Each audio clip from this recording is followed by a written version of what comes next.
Okay, welcome back to SPI's Barbarossa. We are now on game 26. It's now November 1941, and we have certain roles which now take effect at this time.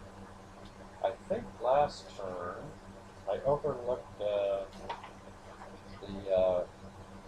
Rasputia rules, the mud. That would have been October and March. So yes, I overlooked those.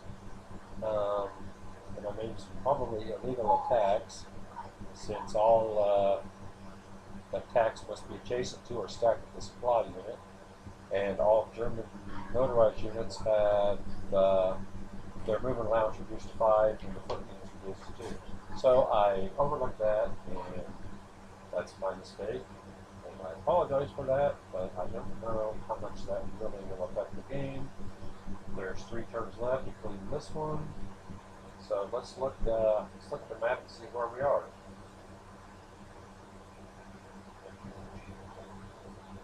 In the north, not much has happened. We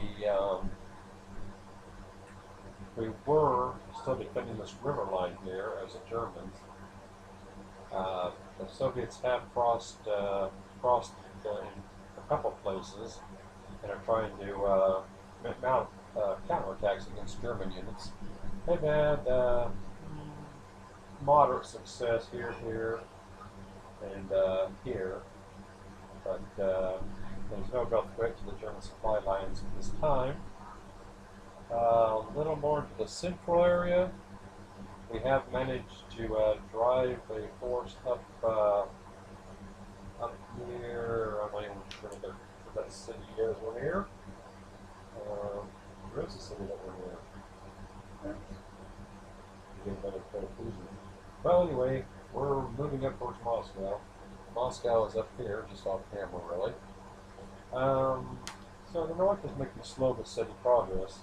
However, we are getting close to winter time, in which case pretty much all ground operations and air operations will cease, and give the Soviets a minor chance to counterattack.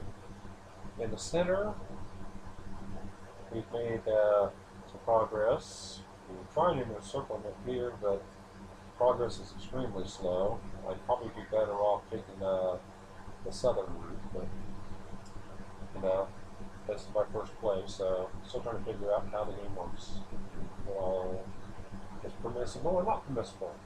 And then we have down towards the very south.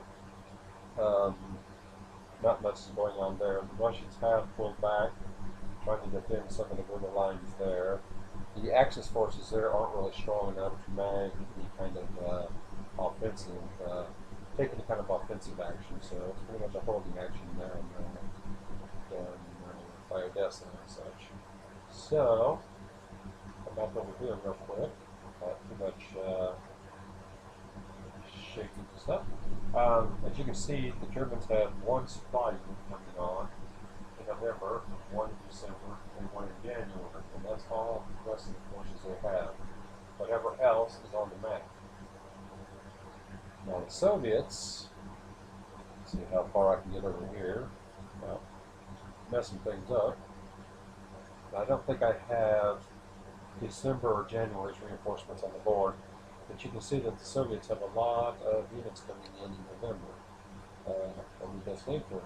So we'll see what happens. In the regular game, if you're not playing all the scenarios, the Soviets can build up their 242 units and 215 units and make stronger motorized, mechanized armor units. But in this scenario, they're not allowed to. So anyway, this is the state of the game after turn 5, beginning of turn 6.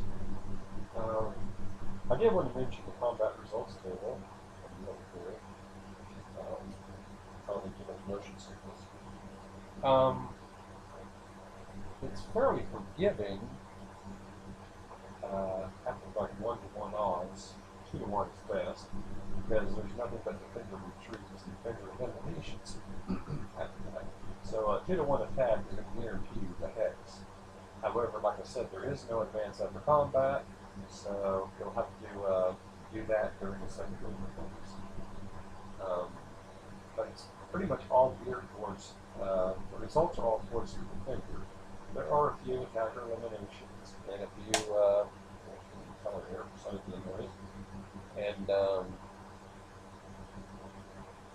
it's blurry, I apologize for that, and attacker retreats. But overall, it only affects the defender, so, almost any attack at 1 to 1 or 2 to 1 or greater will succeed for the most part. So, anyway,